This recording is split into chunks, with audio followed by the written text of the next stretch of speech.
Okay, well, wonderful.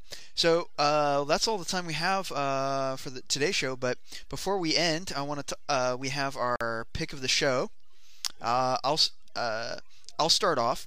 My pick for today is actually for the Mac, because in fact for this recording I'm doing on a Mac, and I'm using a program called Soundflower Bed. It's a very nice program, and what it lets you do is route your audio through different virtual devices. So I can tell Skype, iChat, or whatever audio program to send its output to Soundflower Bed, and then I can tell Soundflower Bed to route its output somewhere else. So that way I can record shows like this without having to delve into Apple system preferences. It just makes life a little bit easier, especially if you're wanting to do podcast work. A lot of people use Soundflower Bed to direct their audio into GarageBand, record it that way. In my case, I prefer using Audacity.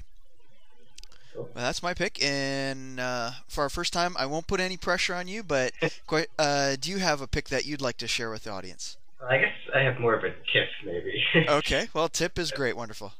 So my tip, I guess, is that if you're getting started with Android development and you're at the point where you want to test this on a real device, then one really convenient way to get a bunch of apps or the APK files to your device is to use Dropbox.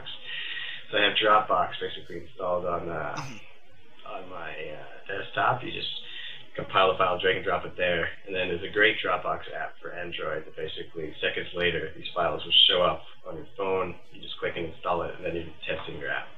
Oh. So it's a lot better way than like emailing these things to yourself, and then Yep. you have to. In fact, the attachment may not open if you don't have a program set. That's a really cool, fast way to do that is just to use the Dropbox app for both the desktop and Android, and then it's great for development. Yeah. Oh, very cool tip. Thank you very much. And I'd like to say, if anybody out there has any questions and comments about the show for me or for Jack, you can email us at qnc@sharethebytes.com, questions and comments.